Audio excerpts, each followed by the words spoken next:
Hello, ladies and gentlemen. It is January 20th. That is, of course, 10 days before my birthday, so I expect lots of cards and Boo. big present from Neil, too. Looking forward to that. But speaking of presents, of course, well, I feel like I used this line for Christmas already, so that's kind of unfortunate. It is another patch. It is, of course, the wee morning of Friday once again after a patch.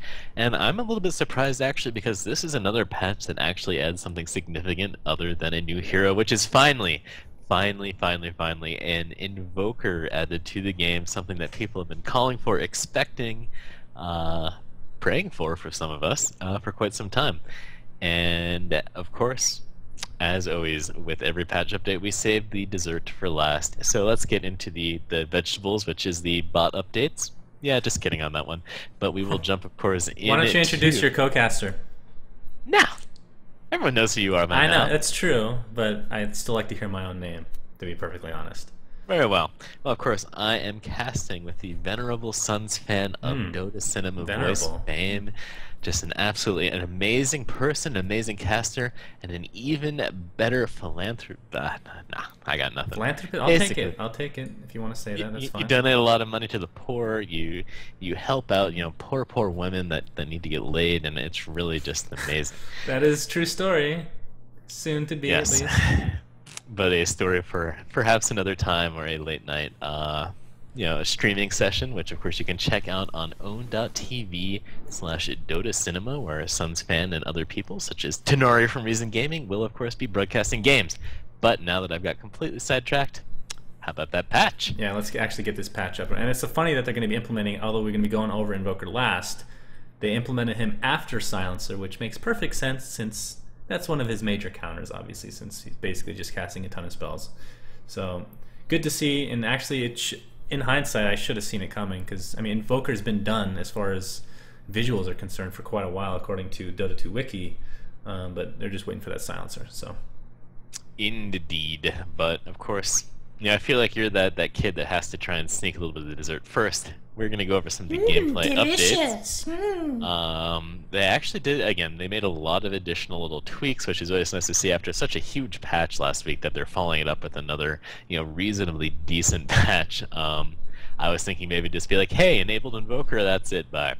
But some nice changes, basically minor tweaks to fix some small things. One of the big things, of course, is that Puck apparently is finally fixed in how her phase shift actually interacts with auto-casting and it being able to sometimes move around in phase shift. And we actually saw this come into play with our good friends over at Dota2Replays.org.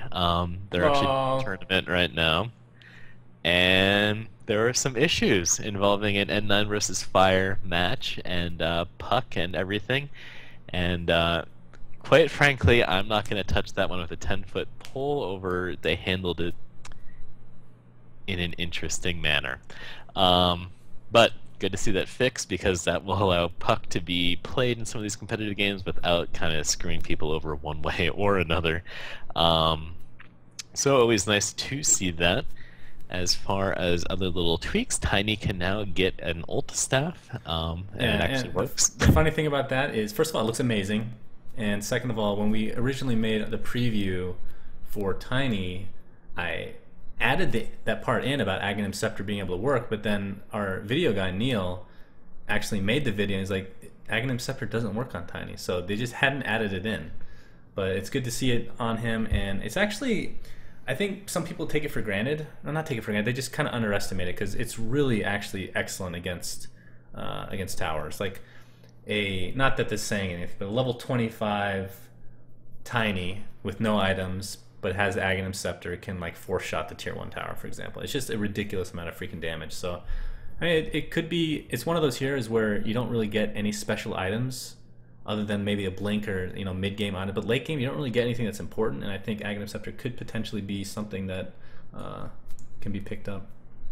But it looks awesome. I mean, it'll really be interesting to see. I mean, I'm kind of excited to see the first time we actually see that in a game where Scepter is picked up, but hopefully we'll see that in the upcoming days and nights playing Dota 2. As far as other stuff, I mean, as per the norm, the heroes added last week to the game are this week added to Captain's mode, so nothing too shocking there. But there's been a lot of Yeah, basically anytime they release a new hero, the patch for the week afterwards is where they try and fix as many of the problems as they can to get it ready, Hmm. mainly for tournament play. So, bunch of fixes to both those heroes as usual again. Yeah, and for The Silencer, Spirit Breaker, I don't think he's going to be really seen competitively very often. I think maybe 6 months ago or so, I saw him occasionally, and you might see that again. But Silencer is definitely going to be picked a little bit more often than him, but that's more just so to. I mean, it's not even going to be. You can obviously play him as a carry, but it's just there's so many better carries that you can get. So I think it's more to just to counter certain heroes, like for example, anybody with a lot of mobility, like a Storm Spirit and whatnot, or of course the new hero who isn't in Captain's mode yet, but definitely a good counter to Invoker, like we're talking about. Soon enough, good sir, we'll just have to wait to next Thursday for that one. The other kind of major change to the game is actually a pretty neat feature finally added Neat? into the. What? You You don't just like neat? no, it's a terrible word. I like neat, so I'm going to go with neat. A very neat, Ugh. needy McNeat feature has been added in to the UI in that you now actually have a profile. Your Steam profile picture is incorporated into the game. As you can Fine. see right here, I'm clicking on my name. Actually, that's not the Yeah. right screen. We'll go over that in a second, but you can see in the bottom left here, you can see my beautiful, beautiful face from freshman year of college, which was an eternity ago, and I don't look like that anymore, unfortunately. But still awesome to see, I know. Indeed. His face is literally everywhere. It's on Skype. It's on every website we have. So I'm sure I'll be thrilled to see that picture in Dota 2 as well.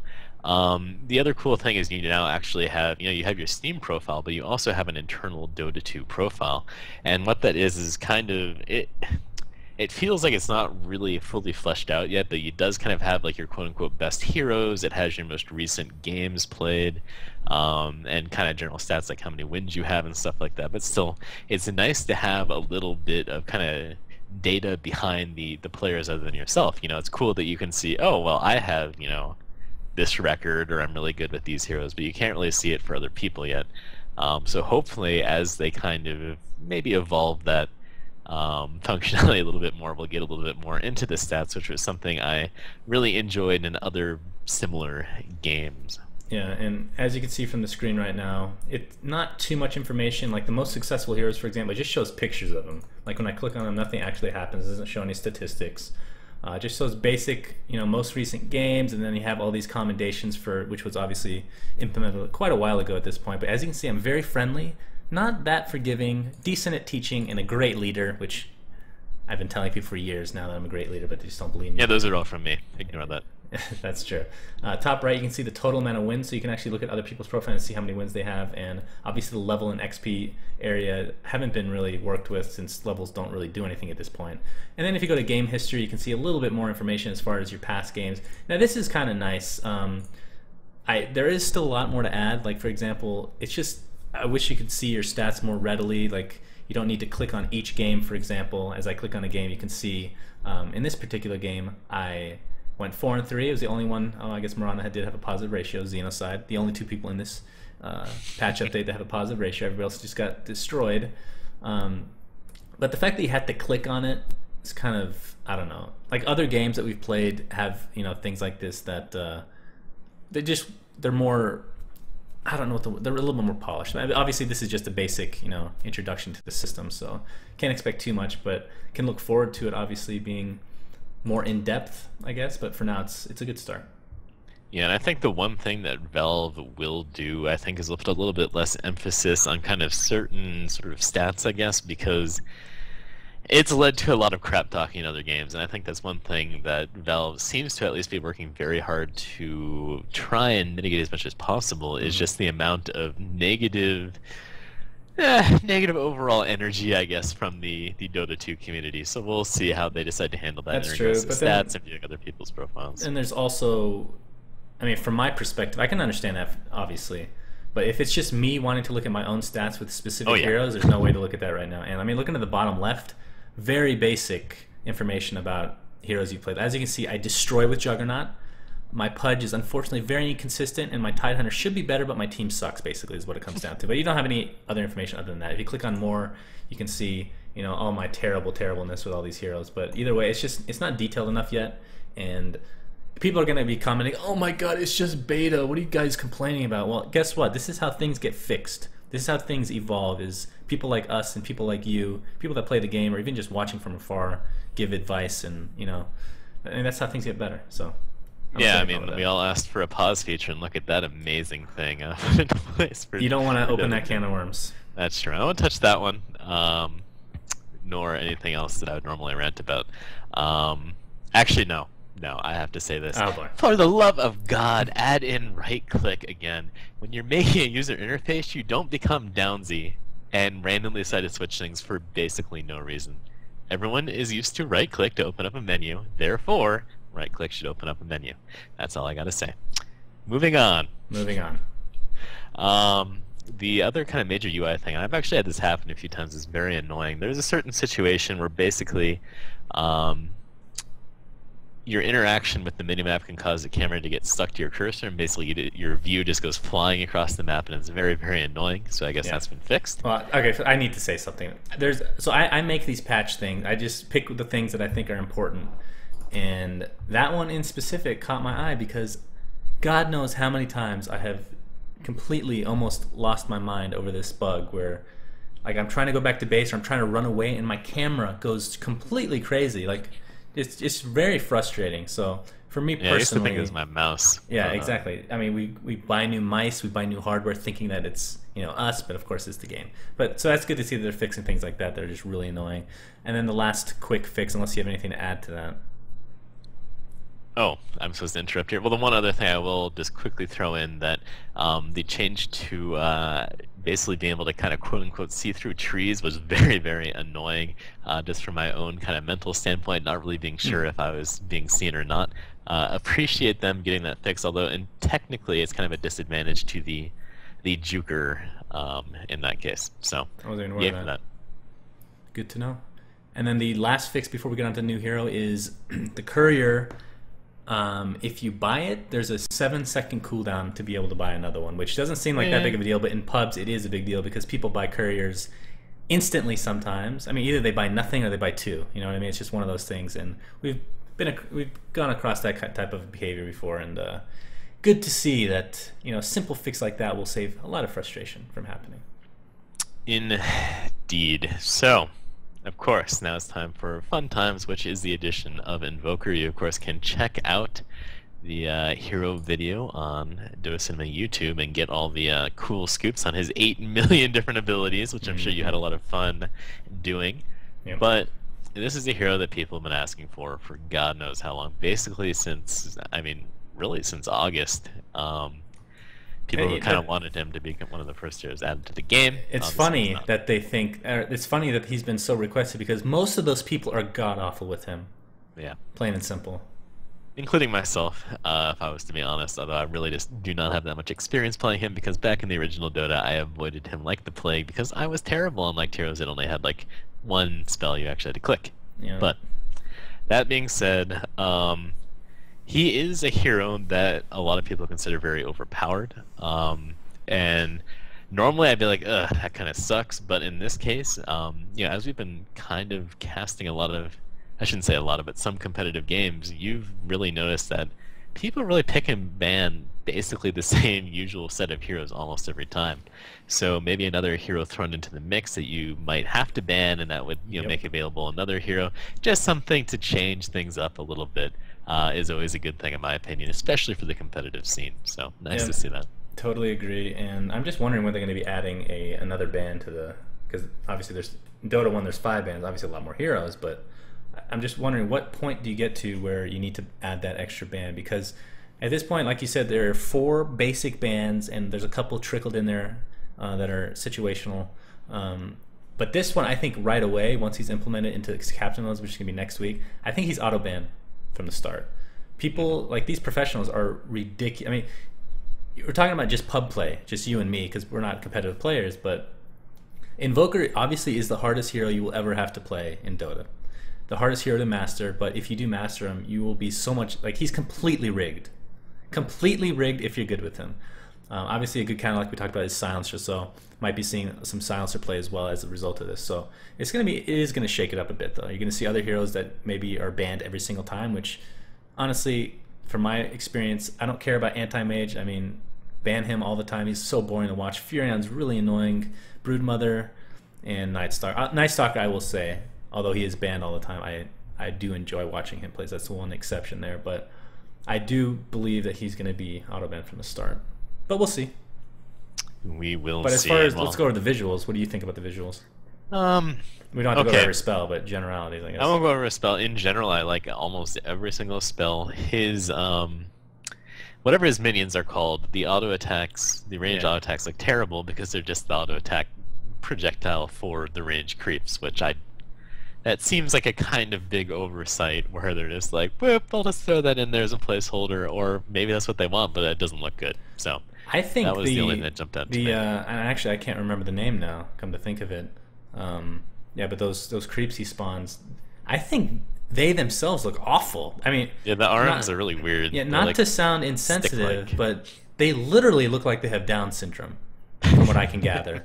And for some reason, although I have no problem with Down syndrome in general, when it comes to games, it's just when I'm moving them around, it just seems like complete Down syndrome. And I don't remember them having 900 range, by the way. I mean, that's ridiculous. That is freaking I don't ridiculous. either. It's nice that they outrange towers and you can just sit there doing like, what do they do, like 90 damage or something crazy like that? But I do remember a time when you can spawn multiple instances of them. You can only spawn 2 at a time now, though, so that makes it a little bit better. And I mean, the last time we played, or I played, which was years ago, like we keep going back to, they didn't have the negative armor buff either, or debuff. So that's interesting to see that they added that. But for me, the hero itself looks exactly the same. Like seriously, like.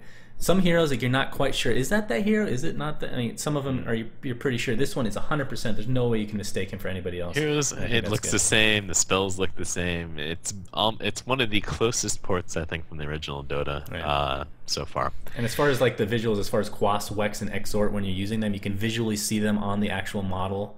I think that's really cool. And overall, there's no effects of his that I think look terrible. Nothing really stands out as being amazing. I think a lot of people really like the Meteor spell, just because noobs love that spell. I think it quite possibly could be his worst spell. I think his... oh, shoot. I'm forgetting all the names now since there's 10 EMP pulse thing, yeah. Well, the EMP and the Tornado are excellent, but the one that I think is the best is the Wave, the Sonic Wave, which I can't remember the name. But those 3 stand out to me as the best spells for him. But yeah, visually, I have no problem with any of the skills other than those minions, whatever in God's name they're called. Yeah, some sort of forged things. Forged spirit. There you go.